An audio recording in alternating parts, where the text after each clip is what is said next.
اللہ نے آپ کو جو بچے مر گئے تھے ظاہر ہے وہ تو مر گئے, اللہ کا قاعدہ یہی ہے کہ جو موت جس کو آ جاتی ہے اللہ دوبارہ زندہ نہیں کرتے, لیکن ایوب علیہ السلام کی تنہائی دور کرنے کے لیے اللہ نے بہت جلدی آپ کو اتنی ہی اولاد اور دے دی, وَمِثْلَهُمْ مَعَهُمْ, اور ان جیسی مزید دے دی.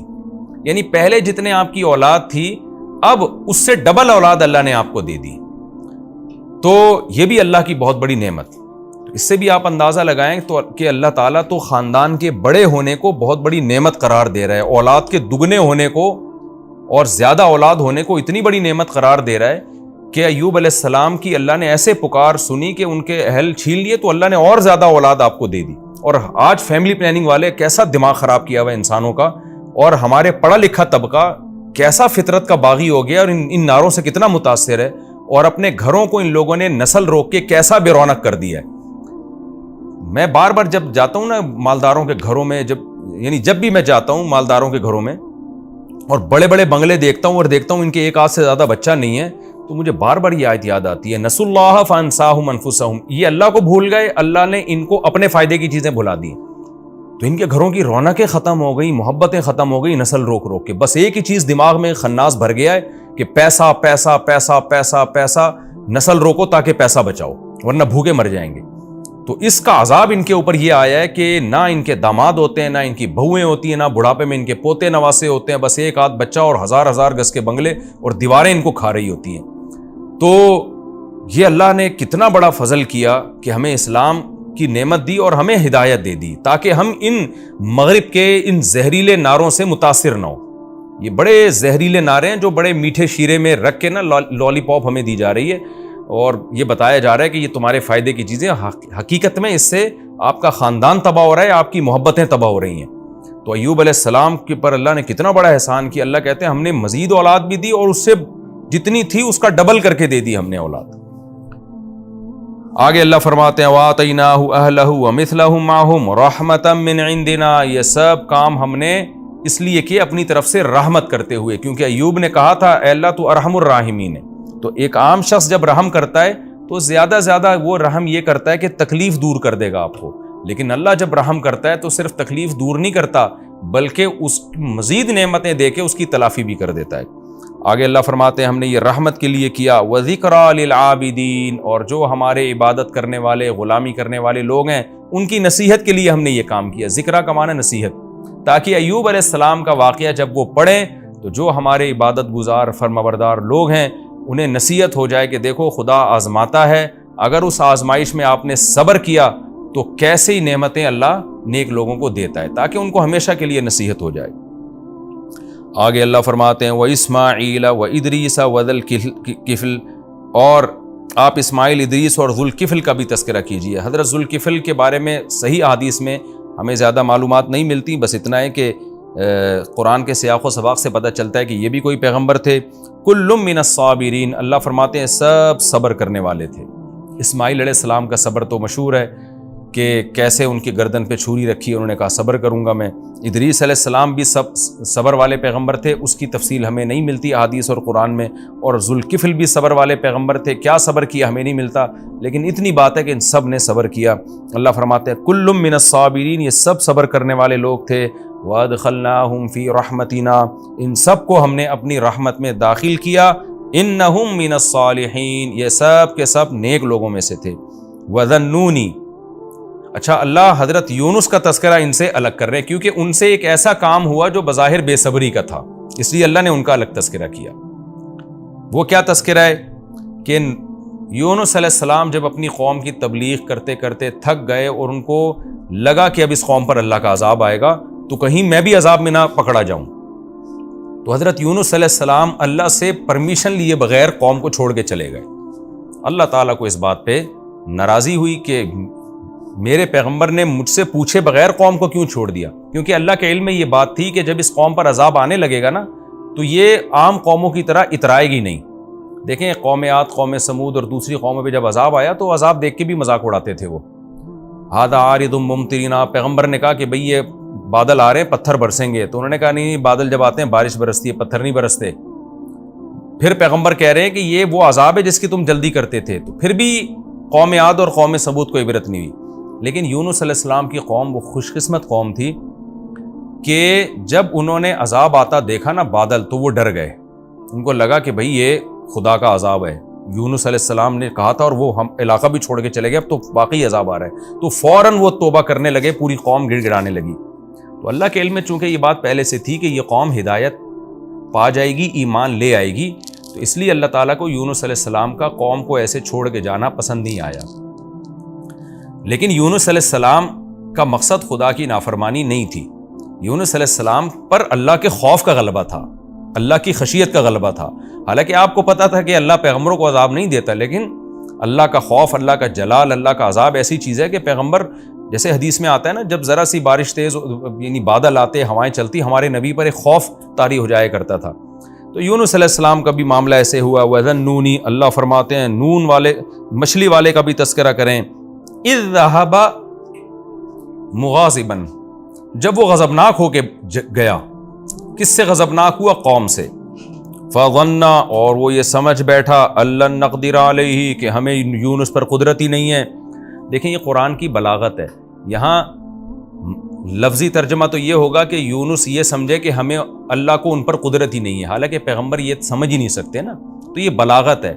یہ ہم عام محاوروں میں بھی استعمال کرتے ہیں کہ جب کوئی شخص یہ سمجھتا ہے نا کہ فلاں مجھے عذاب ہی نہیں دے گا، تکلیف ہی نہیں دے گا، تو ہم کہتے ہیں کہ یہ سمجھتا ہے کہ گویا اس کو اس پہ قدرت ہی نہیں ہے۔ تو اس سے مقصد یہ نہیں ہوتا کہ قدرت نہیں ہے، مقصد یہ ہوتا ہے جس کو قدرت ہوتی ہے تو وہ سزا بھی دیتا ہے، تو جس کو قدرت نہیں ہوتی وہ سزا نہیں دیتا۔ تو اصل مقصد قرآن کے بیان کرنے کا یہ ہے کہ یونس علیہ السلام یہ سمجھے کہ اللہ آپ کو اس غلطی پہ، اس مسٹیک پہ سزا نہیں دے گا، تو اس کو قرآن نے بلاغتاً یوں تعبیر کیا کہ یونس یہ سمجھے کہ اللہ کو آپ پر قدرت ہی نہیں ہے، تو یہ بلاغت ہے۔ بلاغت کہتے ہیں کہ کون الکلامی مطابقا لمقتضی الحال، یعنی جو حالت تقاضا کر رہی ہے نا، کلام بالکل اس کے مطابق لے کر آنا۔ تو اس میں بعض دفعہ ایسا کلام لایا جاتا ہے جس سے حقیقت مراد نہیں ہوتی، مجاز مراد ہوتا ہے۔ اس کی بہت ساری مثالیں ہمیں ملتی ہیں، ہم بات بات پہ کہتے ہیں میں تمہاری ٹانگیں توڑ دوں گا، میں تمہیں مار دوں گا، حالانکہ اس سے حقیقت مراد نہیں ہوتی۔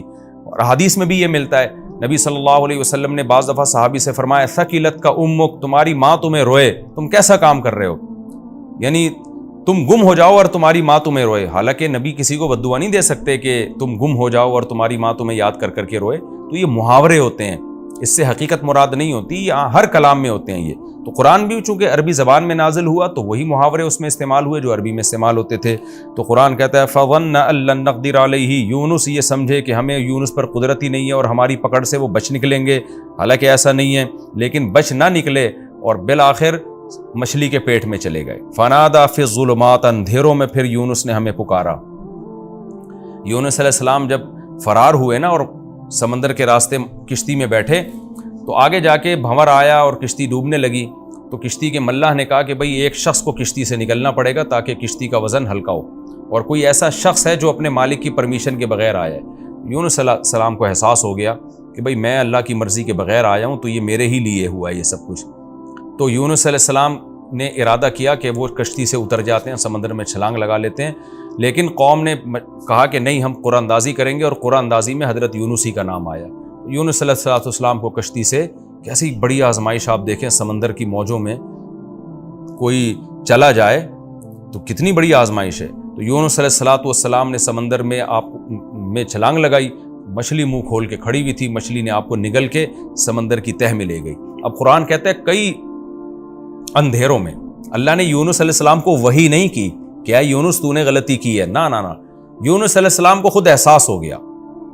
تو اس سے پتہ چلتا ہے نیک لوگوں کے ساتھ جب کوئی ایسا کام ہو رہا ہو نا جو ان کی آزمائش ہو، تو ان کو احساس ہو جاتا ہے کہ ہم سے کوئی غلطی ہوئی ہے جس کی ہمیں سزا مل رہی ہے۔ تو یونس علیہ السلام جب اندھیروں میں گئے ہیں، یعنی ایک مچھلی کے پیٹ کا اندھیرا، سمندر کی تہ کا اندھیرا اور رات کا اندھیرا، تو یہ تمام اندھیرے مل گئے۔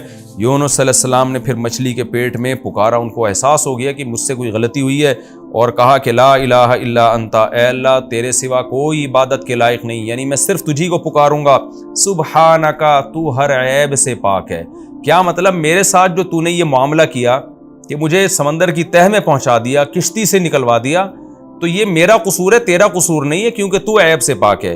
انی کنت من الظالمین، اور ظالم میں ہی ہوں۔ تو یہ بھی توبہ کا ایک طریقہ ہوتا ہے کہ اپنی غلطی کا اعتراف کر لینا۔ اللہ فرماتے ہیں فاستجبنا لہ، ہم نے یونس کی پکار کو سنا. کتنی بڑی فضیلت ہے دعاؤں کی. آج سارا زور لوگوں نے وظیفوں پہ اور روحانی ٹوٹکوں پہ لگایا ہوا ہے. دعائیں مانگنے کا رواج ختم ہو گیا. یونس علیہ السلام نے لا الہ الا انت سبحانہ کی تسبیح نہیں پڑھی تھی وہاں بیٹھ کے, وظیفے کے طور پہ نہیں پڑھا تھا, دعا مانگی تھی اللہ سے. ایوب علیہ السلام نے اللہ سے دعا مانگی, زکریا علیہ السلام نے اللہ سے دعا مانگی. تو آج دعاؤں کو فوکس نہیں کر رہے لوگ. اللہ کہتے ہیں ہمیں پکارا, ہماری حمد و ثنا کی, فاستجبنا لہو, ہم نے یونس کی پکار کو قبول کیا, ونجیناہ من الغم, اور جس غم میں یونس مبتلا تھے, کتنا بڑا غم, کیسا خوف, سمندر کے بیچ میں جائیں کیسا خوف ہوتا ہے. اللہ کہتے ہیں ہم نے یونس کو اس غم سے نجات دی. کیسے نجات دی؟ دوسرے مقام پر آتا ہے کہ مچھلی آئی اور سمندر کے کنارے ایسے اگل دیا مچھلی نے آپ کو, اور پھر اللہ نے آپ کے قریب ایک درخت پیدا کر دیا فوراً, اس درخت کی چھاؤں میں آپ کو سکون ملا. پھر اللہ کہتے ہیں ہم نے ان کو آپ کی قوم کی طرف دوبارہ بھیجا. وَنَجَّيْنَاهُ مِنَ الْغَمِّ, اللہ کہتے ہیں ہم نے آپ کو غم سے نجات دی. وَكَذَلِكَ نُنْجِي الْمُؤْمِنِينَ, اور اسی طرح ہم ایمان والوں کو نجات دیا کرتے ہیں. کیا مطلب؟ جن کا خدا پہ ایمان ہوتا ہے. بے ایمانوں کو نہیں, بے ایمانوں کی دعائیں قبول نہیں ہوتی. آج تو ہماری دعائیں بے اثر ہو گئی ہیں. اس کی وجہ یہ ہے کہ ہمیں اللہ پر ایمان ہی ختم ہو گیا ہے. ہم تو ٹرائی کر رہے ہوتے ہیں کہ قبول ہو گئی تو ٹھیک ہے, نہیں ہوئی تو چلو مانگنے میں کیا جا رہا ہے. تو دعاؤں میں وہ جان اور وہ طاقت ہمارے ختم ہو چکی ہے. تو اللہ نے فرماتے ہیں وَكَذَلِكَ نُنْجِي الْمُؤْمِنِينَ, ہم ایمان جو ہم پر اعتماد کرتے ہیں, ایمان لاتے ہیں, اس طرح سے ہم ان کو نجات دیتے ہیں. یعنی تمام ناکامیوں کے اسباب کے ہوتے ہوئے ہم ان کو کامیاب کر دیتے ہیں.